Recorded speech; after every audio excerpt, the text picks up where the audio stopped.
안녕하세요. 자유한국당 옳은소리 금요일 브리핑룸입니다. 오늘 3월 23일은 서해 수호의 날입니다. 그 어느 때보다 안보 위기가 최고조에 올라있는 지금의 대한민국 현실 앞에서 서해 바다, 북한과 접경에 있어서 수많은 교전이 있었고 이 바다를 지켜내기 위해서, 대한민국을 지키기 위해서 목숨을 바친 이들이 있었음을 우리는 기억합니다. 제2연평해전에서 6명이 전사했고 천안함 폭침에서 46명의 아까운 고귀한 목숨이 쓰러졌습니다. 연평도 포격 도발에서는 군인 2명 그리고 민간인 2명이 목숨을 잃었습니다. 이렇게 엄연히 존재하는 북한의 도발과 그리고 우리의 장병들의 헌신을 기억하면서 자유한국당은 앞으로도 굳건한 안보를 지켜내는 정당, 국민의 생명과 재산을 보호하는 정당으로서 더욱 정진해 나갈 것을 약속드립니다. 다시 한번 호국 영령 그리고 이 날이 있기까지 유가족들의 아픔을 생각하면서 깊은 위로의 말씀을 드립니다.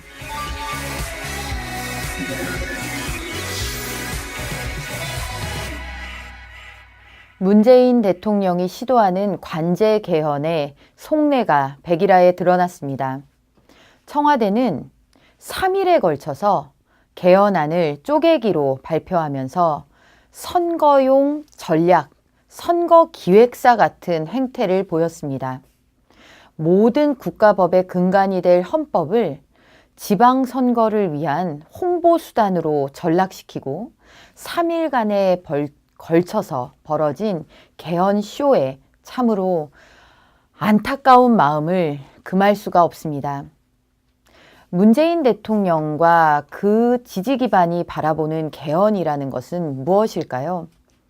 개헌이 국가의 미래를 생각하는, 그리고 대한민국을 새로운 번영의 길로 이끌기 위한 그런 체제에 대한 얘기가 아니라 정파적인 주장과 자신들의 지지층만이 환호할 일방적인 주장과 주의로 점철된 개헌안을 바라보면서 이 개헌안이 과연 평가할 만한 가치가 있는 개헌안이냐라는 생각이 들 정도였습니다.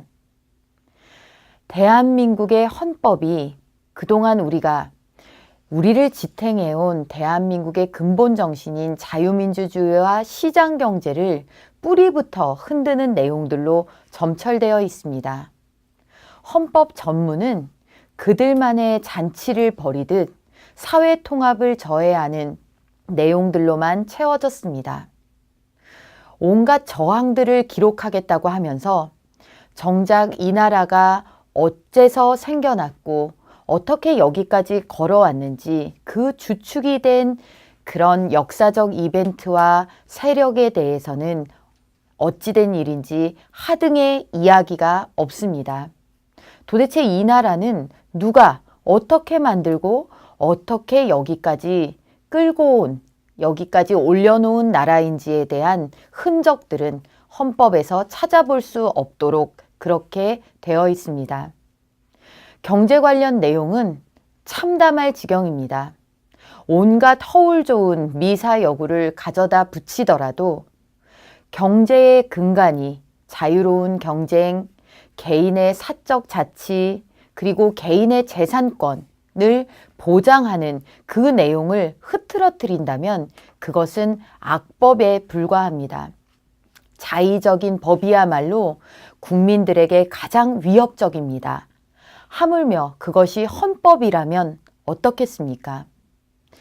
문재인 대통령의 개헌안이라는 것은 경제민주화를 강화하고 토지공개념과 같은 것을 헌법에 대못받기 하겠다는 것입니다. 우리가 국민의 권리를 제한하고 의무를 부과하는 것은 법률을 통해서만 하고, 그럴 경우에도 매우 명확한 그런 가이드라인에 의해서 한계를 정하고 있습니다.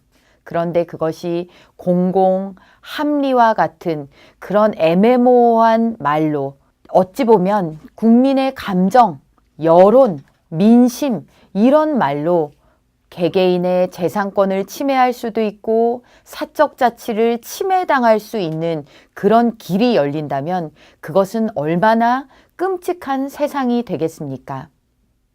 이런 것들을 국민들이 당장 듣기 좋은 미사역으로 포장해서 개헌안이라고 내어놓는 행동을 어떻게 할 수 있는지, 그것도 온갖 언론의 관심과 방송 카메라를 장악하기 위해서 무려 3일간이나 대통령의 조국 민정수석을 통해서 절차적으로 하자가 이씨 발표된 개헌안입니다. 이런 개헌안을 놓고 지방선거에서 국민들께 개헌을 밀어붙이겠다라고 하고 있는 것입니다. 다시 한번 말하지만 문재인 대통령의 일방적인 관제 개헌은 안 됩니다. 지금 문재인 대통령이 한 달짜리 개헌 자문특위를 통해서 받은 사회주의식 개헌안은 안 됩니다. 국회에서 진정한 민의를 모아서 국민을 갈등시키고 국론을 분열시키는 것이 아니라 통합을 지향하고 그리고 대한민국을 더 나은 미래로 끌고 갈 수 있는, 그렇게 올려놓을 수 있는 긍정의 개헌안이 만들어져야 합니다. 지금 국회는 이를 위해서 머리를 맞대고 있습니다. 문재인 대통령과 집권 여당이 아무리 개헌안을 밀어붙이려 해도 국민들의 저항에 부딪히게 될 것입니다. 국회를 실질적으로 통과할 수도 없을 것입니다. 오로지 자신들을 무언가 새로운 것을 해보겠다는 개헌 세력으로만 포장하는 데 급급해서 내용도 엉망, 절차도 엉망인 그런 개헌안으로 세상을 뒤흔드는 일은 삼가해 주시기 바랍니다. 이제 그 꿈은 깨어야 합니다. 국회에서 바람직한 개헌, 대한민국의 100년 미래를 내다보는 개헌안이 나올 수 있도록 국민 여러분들의 깊은 관심을 부탁드립니다.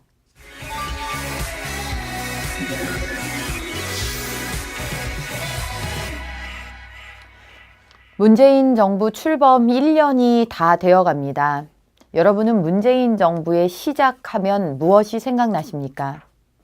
저는 이게 나라냐? 라고 물었던 그들의 외침, 그리고 블랙리스트, 표현의 자유, 공정과 같이 그들이 내걸었던 그런 캐치프레이즈가 생각이 납니다.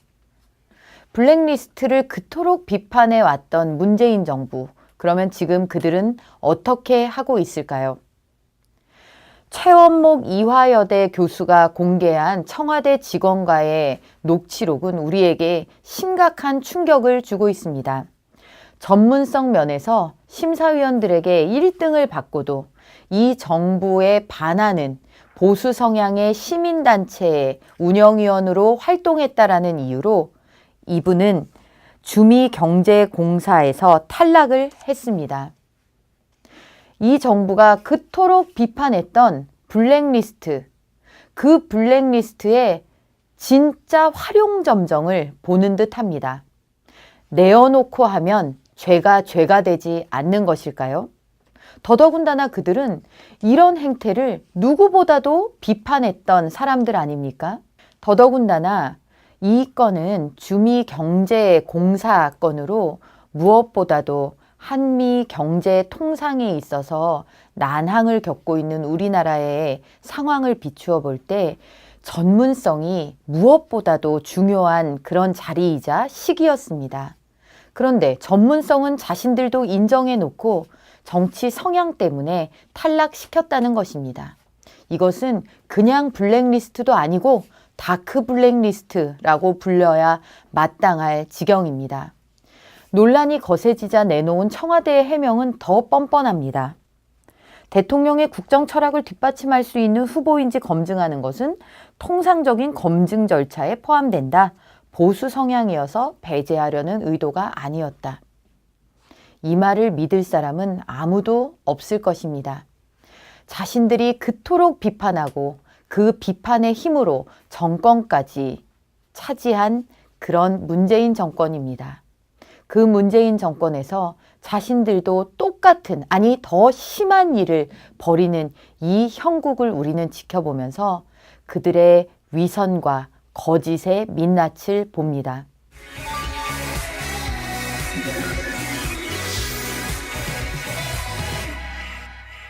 MBC 감사국이 지난해 노조 파업에 불참한 일부 직원의 이메일을 사전 동의 없이 들여다보았다는 주장이 제기됐습니다. MBC 감사국 직원이 감사 과정에서 파업에 불참했던 모 기자에게 2013년과 2014년 당신이 모모 씨에게 이메일을 보낸 내용과 함께 이메일에 첨부된 파일을 모두 찾았다라고 이야기했다라는 것입니다. 이메일의 로그 기록과 삭제, 접속 기록까지 제시하며 파업 불참 기자들을 추궁했다라는 그런 내용입니다. MBC 최승호 사장 체제에서 과연 어떤 일이 벌어지고 있습니까? MBC의 이사진들을 내쫓고 사장 자리를 차지한 그가 벌인 일은 배현진 앵커 7년째 MBC의 간판 뉴스 프로그램을 진행해온 앵커를 시청자들에게 고별 인사 한마디 하지 못하도록 내어 쫓고 조명창고로 사무실을 발령낸 그런 일이었습니다. MBC가 광우병, 있지도 않은 광우병 사태를 만들어내는 방송을 하고 그것에 대해서 사과 한마디 하지 않고 그 일을 주도했던 사람들이 MBC의 경영진 간부로 모두 복귀해서 지금 현재 MBC에서 벌이고 있는 일들은 이것은 국가에 의한 언론 탄압이 아니라 방송사 내부에서 무소불위의 노조 출신의 그런 방송사가 간부가 자행하는 언론 탄압에 동료 기자에 대한 탄압에 아주 생생한 현장을 우리에게 보여주고 있습니다. 언론사 자체에서 언론사가 가장 지향하는 자유, 표현의 자유, 언론의 자유는 말살되었습니다. 사찰에 가까운 일이 벌어지고 있습니다. 이런 MBC가 내보내는 방송들이 공정성을 잃고 형평성을 잃고 휘청되고 있습니다. 시청자들로부터 외면당하고 있습니다. MBC는 노조의 방송, 노영 방송으로 다시 되돌아갔습니다. 그들이 추구했던 공정방송, 언론의 자유와 같은 것들이 바로 이런 것을 얘기하고 있었다는 것. 그것을 그들이 몸소 보여주고 있습니다. 언론이 기울어진 판이 된 지 오래입니다. MBC가 그 맨 앞에 서 있습니다. MBC가 더 이상 부끄러운 방송이 되지 않으려면 지금 당장 이런 불법적인 행태를 중단해야 합니다. 자신들이 저질렀던 그간의 과오에 대해 시청자들에게 사과부터 하는 것이 정도입니다. 지금 MBC에서 벌어지고 있는 일을 시청자, 국민이 함께 똑똑히 지켜보고 있다는 사실을 명심하시기 바랍니다.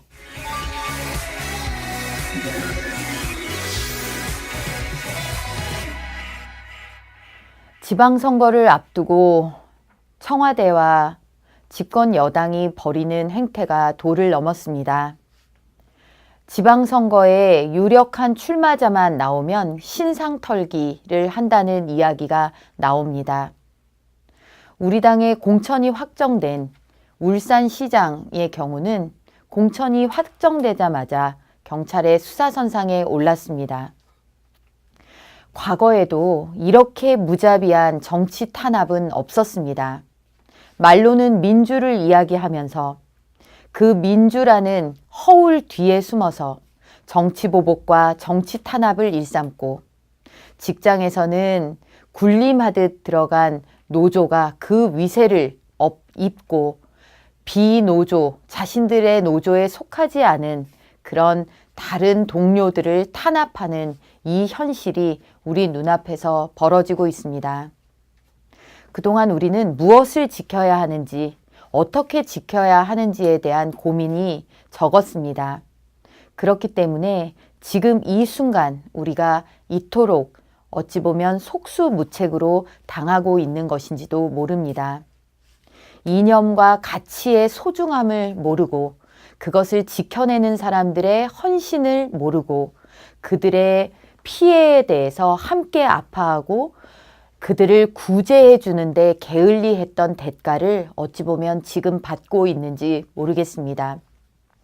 그 일을 가장 앞장서서 해야 되는 곳이 바로 정치권입니다. 그런 점에서 지금 자유한국당 제1 우파 정당이 보이고 있는 모습이 여러분들께 깊은 실망을 드리고 있는지 모르겠습니다. 지방선거를 앞두고 더 일신 우일신하는 모습을 보여드리겠습니다. 지방선거가 문재인 정부의 폭주를 막을 수 있는 그런 가늠선이 될 수 있도록 그렇게 하겠습니다. 부족한 점이 많을지라도 지금은 뭉쳐야 할 때입니다. 단 한 사람의 힘, 단 한마디의 힘이라도 대한민국을 지키는데 절실하게 필요합니다. 자유 대한민국을 지키기 위해서 밤잠을 못 이루시는 국민 여러분들께 간곡히 호소드립니다. 지금은 정말 우리의 힘이 하나로 모여야 할 때입니다. 그 힘을 통해서 관제개헌, 사회주의 개헌의 폭주도 막아내야 하고 국민을 위해서 일할 동량들이 지방선거를 통해서 많이 당선될 수 있도록 힘을 모아야 합니다. 교육이 더 이상 좌편향되지 않도록 교육의 기틀을 바로 세울 교육감들도 뽑아야 합니다. 이런 절실한 현실을 보아주시길 바랍니다. 더욱더 열심히 노력하겠습니다. 그럼 브리핑룸 다음 주에 찾아뵙겠습니다. 감사합니다.